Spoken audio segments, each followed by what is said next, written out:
Okay, so today I'm going to go over with you the tools everyone who does gardening, or every gardener should have, and a little bit of the functionality of some of them.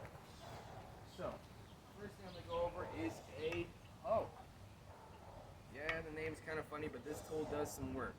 What this is good for is really tearing up the ground and really getting the sod off the top and grass out, help you cut roots and pick stuff out. Also helps to dig holes sometimes. So, it's a hoe. You can use this to kind of till almost a little bit, chop the dirt up along the way and break it up.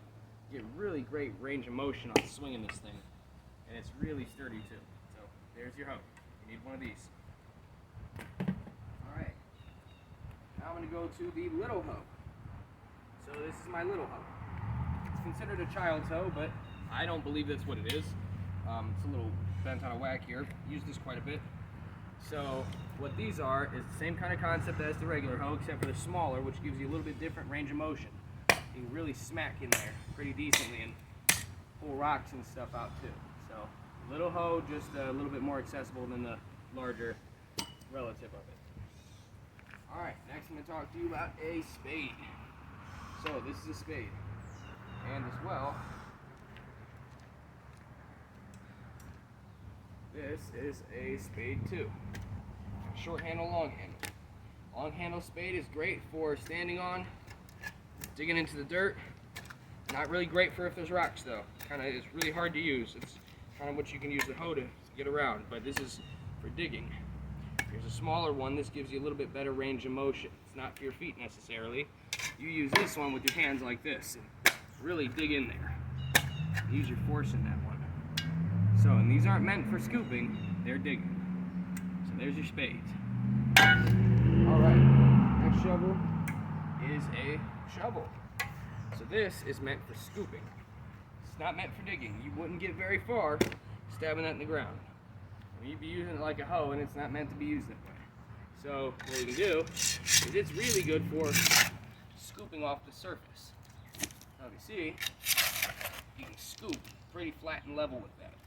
That's what the shovel's for. It's for scooping. So the stuff you dig out from the ground with the spades, you then can take the shovel and scoop it right back off the top, and it leaves a flat surface. It's real good for scooping. Okay, next set of tools. This is a garden fork. I don't know the exact name for this, cultivator, something like that. It's a four-tine cultivator. This is really good for if you got problems digging with rocks.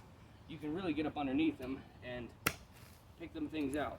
It works just almost like a hoe, except for this is a bit more invasive into the ground. It's great to start if you got a lot of rocks in your dirt, help you pick and pull them out, roots and things like that. And this also is really good for picking certain vegetables and things like that, like potatoes and carrots and onions. So there's your cultivator. Next, what we've got, an older style thick tined rake. This is really good for raking up large, heavy duty stuff that your normal small rakes wouldn't be able to pull. They would bend, they would flex, and it would leave it behind. So similar to this pile, we can take this huge pile of rocks and dirt and move that stuff real easily, right? Whereas if you use the metal rake or a small rake, it would just flutter over top of that stuff. So this is great for really heavy duty raking. Really good heavy duty. There's also, you can use to trim weeds and stuff too. You pull on them pretty decent. So there's your heavy tined rake. Now what we've got is a metal rake.